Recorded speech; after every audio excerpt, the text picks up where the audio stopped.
અષાઢ સુદ જે પૂર્ણિમા એને ગુરુ પૂનમ કહેવામાં આવે છે, એને વ્યાસ પૂનમ પણ કહેવામાં આવે છે. ગુરુ પૂર્ણિમા એટલે શું? એક ગુરુ અને શિષ્યનું મિલન. હમણાં દાદભાઈએ કીધું હતું કે 4 મહિને 100 મહિને ગુરુના દર્શને જાવું. ખરેખર સત્ય છે, શાસ્ત્રમાં પણ એવું છે. મારે કે તમારે એટલું ન બની શકે, પણ શાસ્ત્રોમાં એવું લખ્યું છે કે જો ગામમાં ગુરુ હોય તો રોજ એના દર્શન કરીને કામે જવું. કોઈને બને ખરું? ન બને. અને જો ગામમાં કે ગુરુ ન હોય, કદાચ 8 ગૌ 10 ગૌ 20 ગૌ 50 ગૌ સેટા હોય તો 4 મહિને જવું. 4 મહિને જો ગુરુના દર્શન ન થાય, ગુરુના દર્શને ન જવાય તો 8 મહિને જવું. 8 મહિને જો આપણને ટેમ ન મળે, ગુરુના દર્શન ન થાય, ગુરુના દર્શને સહીને જવાય નહીં, તો કે 12 મહિને એક જે ગુરુ પૂનમ આવે છે ને, હજારો કામ પડતા મૂકી અને ગુરુ પૂનમે ગુરુના દર્શને જવું, આવું શાસ્ત્રમાં કહે છે. અરે જેને સદગુરુની પ્રાપ્તિ થઈ હોય, જેને સદગુરુનું જ્ઞાન જાણ્યું હોય, પણ જ્ઞાન સમજાણું ન હોય, તો 100 મહિના 8 મહિના કે સિવાય 12 મહિને પણ જવાતું નથી. નથી જવાતું. એનું કારણ શું? કે સદગુરુએ જે જ્ઞાન આપ્યું એ જીવનમાં ઉતર્યું નહીં. એ જ્ઞાન સદગુરુનું સમજાણું નહીં, એટલે 12 મહિને પણ ગુરુના દર્શને ગુરુ પૂનમના દિવસે જવાય નહીં. એને પછી મહાપુરુષે ઠપકો આપ્યો, એ ભલા માણા કે તને ઢોર ઘડતા મનુષ્ય ઘડ્યો, ભૂલ્યો સિંહને પૂછ. આ સદગુરુની ભક્તિ વિના ધીક દાઢીને ધીક પૂછ. ભલા માણા કે 12 મહિના ખાવું પીવું કામ કરવું સુઈ જવું, આની કરતા જો તને બળદનો અવતાર દીધો તો સારું હતું. તો હા કરતો ખરા હાલે રાખે છે, જવા પડવું નહીં. નો હરખો હાલે તો આ રાખે, અને આમાં શિષ્ય હરખો હાલે ન હાલે, ગુરુ કઈ રાખતા નથી એટલે નથી જવાતું. અરે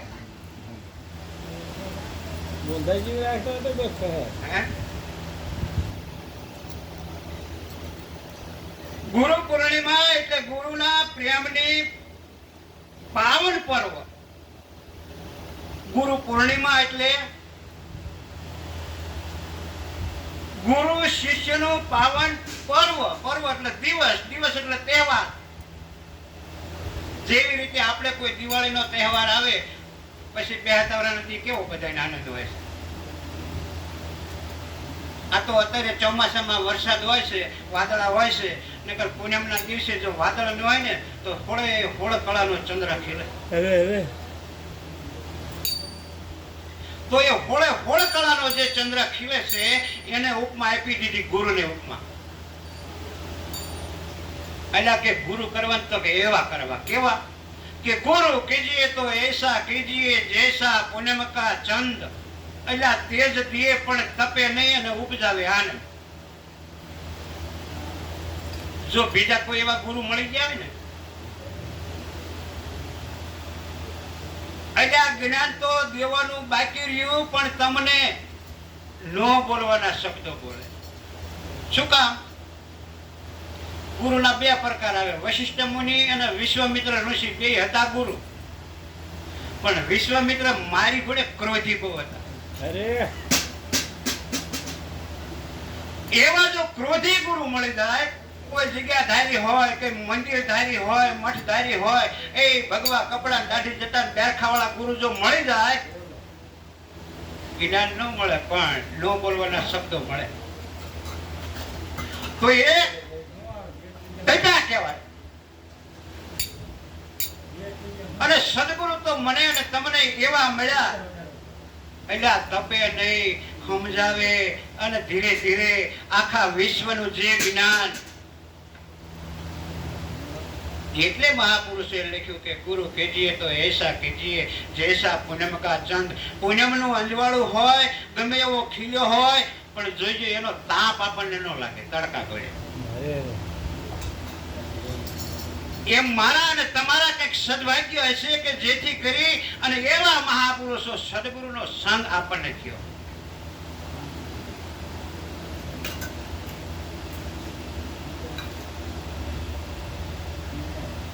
ગુરુજીને મન સર્વે સૌ છે.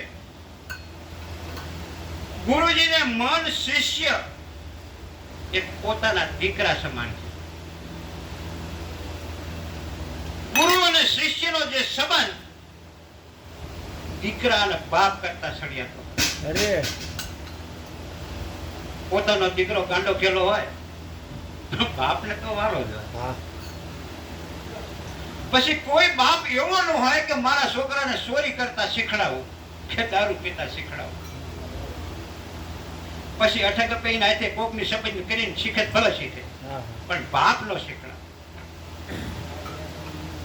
દીકરાની અંદર કોઈ અવગુણ હોય તો એના મા બાપ સમજાવી અને સારા રસ્તે વાળે.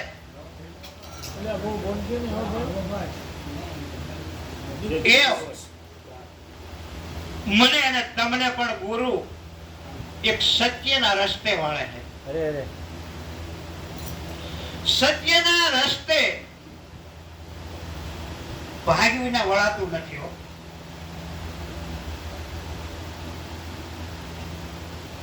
તુલસીદાસ મહાત્મા રામાયણમાં લખે, સકલ પદાર્થ હે જગ માહી, પણ કર્મ હીણ સુખ પાવત નહીં. આ વિશ્વની અંદર એવા ચંદ્રમાં જેવા શીતળતા વાળા સદગુરુ તપે નહીં, જ્ઞાન આપે, મને કે તમને શાંતિ પ્રાપ્ત થાય, એવા ગુરુઓ છે, હતા અને રહેવાના. પણ કોઈ મનુષ્ય દેહની અંદર એવો કર્મ હીણા લઈને જીવાતમાં આયા હોય તો આ જ્ઞાનનું જે સુખ લેવું છે એ પ્રાપ્ત ન થાય. કર્મ હીણ સુખ પાવત નહીં. પછી ભલે કદાચ નાનું એવું દ્રષ્ટાંત છે, એક નારી હોય, શરીરે બહુ રૂપાળી હોય, એના ઉપર 16 પ્રકારના શણગાર સજાવવાના. 16 શણગાર સજાવો, એમાં નખના અંગૂઠીથી માંડી માથા સુધીના જે આભૂષણ આવી જાય. પછી ભલે મહેંદી મૂકી હોય, હાથો પીધો હોય, ઘરાણા પહેર્યા હોય, શુક્લા પહેર્યા હોય, બધું આવી જાય. 16 શણગાર સજાવી અને નારીને ઊભી રાખી હોય, પણ એક નાક ન હોય તો કેવી રૂપાળી લાગે, વિચાર કરી જોજો. કદાચ જલમથી જ ખોટો હોય, એક નાક ન હોય તો એ રૂપાળી કેવી લાગે. એમાં મનુષ્ય દેહની અંદર કોઈ પણ જીવાતમાં કોઈ પણ પ્રકારે ભક્તિ કરતા હોય, પોતાના મનને એમ હોય, હું જો ચોરી નથી કરતો, જુગાર નથી રમતો, દારૂ નથી પીતો, એટલે ખોટું નથી કરતો, સારા સારા કાર્ય કરું છું, ધર્મના કાર્ય કરું છું, પુણ્યના કર્મ કરું છું. મારા બાપલા નાક એટલે નિજ જ્ઞાનનું નાક નથી મળ્યું તો 16 શણગાર સજ્યા પણ શું કામના. અરે પણ ભાગ વિના નથી પડ્યું. સાચું. આપણે ભલે અત્યારે આગળના જુગના વાણીના શબ્દો બોલવી, અજા રામા કહું કે રામદેવ, હીરા કહું કે લાલ, જેને જેને રામદેવ ભેટ્યા કે નર થઈ ગયા નિયાલ. મારા બાપલા ઈ વખતે થયા 550 વર્ષ થયા. હવે ભક્તિ ભલે અત્યારે ગમે એટલા કરતા કોઈ નહીં, ભેટે નહીં. 550 વર્ષ થઈ ગયા, અહીંયા અત્યાર સુધીમાં કોઈ નિયાલ નથી થયા. ભેટે ખરા, પણ પોસા મારા જેવો હોય ભેટે, રામોપીર અત્યારે નહીં આવે. સાચી વાત છે. ગુરુ અને શિષ્યનો જે સમાજ, ગુરુ અને શિષ્યનો જે ભાવ, હમણાં દાદા ભજન બોલ્યા હતા કે એવા હેત રાખો તમે રામ, જેવા રાખે ચંદ્ર અને ચકોર રાખે, જેમ બાપૈયા અને મોર, એવા હેત રાખો. આમ ટૂંકમાં વિચાર કરો તારે ખબર પડે.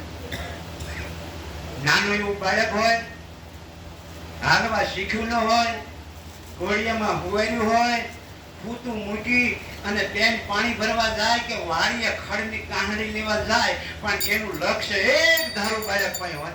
અરે મારો દીકરો હું એકલો મૂકીને આવીશું, ખોયામાં હોતું છે, જાગી જશે કે રોશે. ભલે કામ ગમે ત્યાં કરે, એક વાડીએ વહી ગયા હોય, સીમાડા બાર વહી ગયા હોય, પણ એનું લક્ષ્ય અહીંયા હોય. આપણી ગાય હોય, વિહાણી હોય, વાડીએ લઈ ગયા હોય, વાસણ ઘરે બાંધ્યું હોય, એનો તમે અનુભવ કરો. એક જ દૂસરો ખડનો ભરે કામ હું તાકી કાનામાં કરે. શું એ બેને હેત છે? એવા જયારે હેત મારે ને તમારે, એટલે ગુરુ અને શિષ્યનો જયારે હેત થાય ને, તાને મારા બાપલા એ આપીને સમજણ કરો. આ તો ગુરુ નહીં ખબર હોય મારો શિષ્ય ક્યાં રાખે શું કરતો હોય. શિષ્યને જો ખબર હોય કે ગુરુ કરાય, અમુક તો ગુરુ જ ભૂલી જાય. એક ભાઈ હતા, જાજી ઉંમરના હતા, એ કે મેળી ઉપદેશ લીધો છે નિરાજમાં. કેટલાક વર્ષ થયા? કે 15-20 વર્ષ થયા છે. મેં શું તમારા ગુરુનું નામ જોઈજો? હકીકતમાં બનેલો દાખલો. ખેડાના ખોડદાસ મહારાજ હતા, એને મારા જેવું ન બોલતા હોય તો મારા ગુરુનું નામ ખોડો.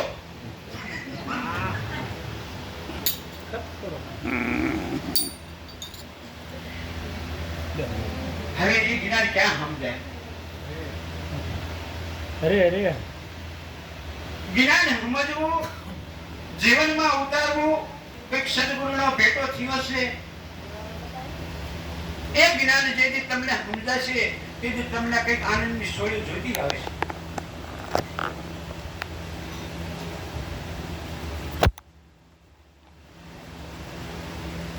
અને એટલે કહેવાયું છે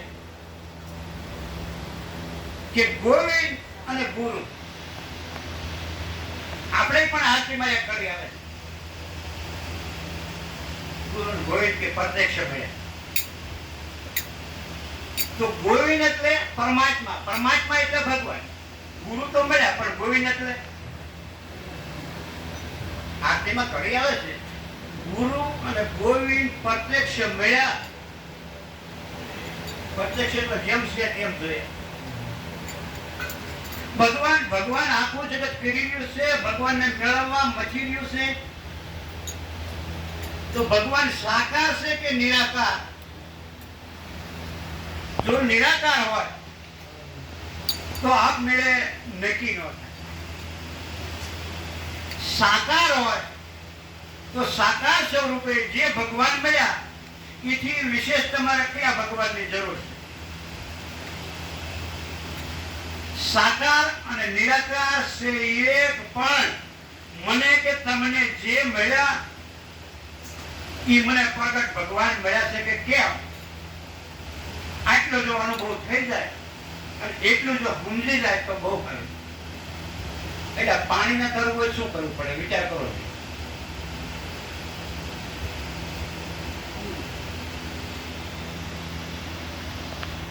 મને ને તમને આવો દેહ મળ્યો છે આ ભવસાગર તરવા માટે.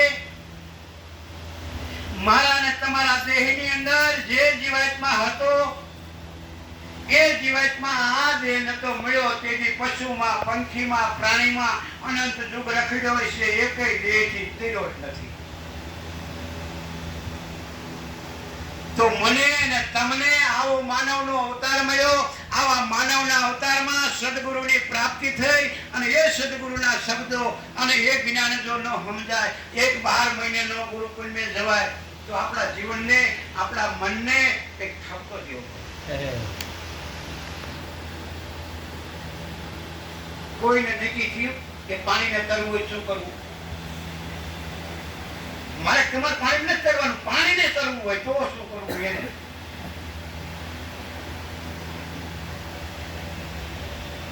પાણીને તરવું હોય મારા બાપના ફ્રીજમાં જઈને બરફ કરવું પડે. એ પછી બરફ બોલે 2 મણનો ગામડો મૂક્યો, પાણી તરે જ ન તરે. તરે ને? પરમાત્મા નિરાકાર છે. એ નિરાકારને મને કે તમને ભેટવું હોય તો બરફનો ગાંગડો એટલે આવો દે પ્રગટ લઈને આવવું જ પડે. જ્યારે આવો પ્રગટ દેહ મળે, જ્યારે ગુરુની પ્રાપ્તિ થાય, ત્યારે નિરાકાર પરમાત્માની ખબર પડે અને સાકાર સ્વરૂપે મને જે પરમાત્મા મળ્યા એનો અનુભવ થાય ને થાય. પણ જ્યારે જ્ઞાન સમજાય ત્યારે છે તો પાણીનું પાણી, પણ એને તરવું હોય ને તો ઘાટમાં આવવું પડે. ઘાટમાં એટલે બરફ બને, બરફનો ગાંગડો બને, પછી ભલે લાંબો હોય ચોરસ હોય, જેવા ઘાટમાં બનાવ્યો હોય એવો ગાંગડો, અને એને પછી પાણીમાં મૂકો એટલે મારો બાપડો બુડે નહીં.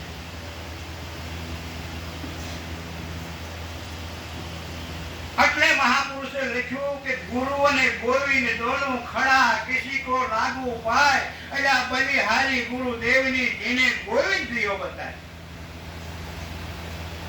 બલિહારી ગુરુદેવની જે ઝાડમાં, પહાડમાં, પશુમાં, પંખીમાં, સર્વત્રની અંદર જે પરમાત્મા વસી રહ્યા છે, અને એ જ પરમાત્માનું જ્ઞાન મને અને તમને દેવા વાળો પ્રગટ મહાપુરુષ જ્યારે મળ્યા ત્યારે આ જ્ઞાનની મને તમને ભાન થઈ. એ પરમાત્માનું જ્ઞાન જીવનમાં જેમ છે તેમ જો સમજી જાય તો મારા અને તમારા દેહની અંદર બોલવા વાળો બેઠો ને દેવનો દેવ છે. એ દેવનો દેવ જો સમજી જાય તો મારા બાપડા તમને જે મનની અંદર ભરમણા હોય, બીક હોય, અંધશ્રદ્ધા હોય, વેમ હોય, મટે ને મટે. દાદભાઈ આપણે કીધું હતું કે જો દીવો બળતો હોય તો એટલામાં પ્રકાશ પડે, તેથી આગું તો અંધારું ઊભું જ હોય. હા, એ દીવો શું કામ બાળવો પડે કે અંધારું ઉગ્યું જાય, અંધારું આપણને દેખાય ને ઈ હાટું. પણ જેની ઘડીએ સૂર્ય ઉગે પછી દીવાની કઈ જરૂર નહીં, ઓલવી નાખો ને અંજવાળા થઈ જાય. એમ જ્યારે મારા અને તમારા દેહ રૂપી આની અંદર એવો પ્રગટ જો સૂર્ય સદગુરુની કૃપાથી જો ઉગી જાય, એ અખંડ અંજવાળા મારા ગુરુમાં, એવા અખંડ અંજવાળા કરવા માટે થઈ આપણે સદગુરુના ચરણે જ્યાં છીએ. પણ જો આપણા મનની અંદર હજી કંઈક બીજું પડ્યું હોય, કંઈક દેવ અને દેવીની આશા હોય, દેવ અને દેવની જો મમતા હોય, દેવ અને દેવીની જો કંઈક લાલચ હોય, તો મારા બાપના હજી જ્ઞાન તમારે શેરતું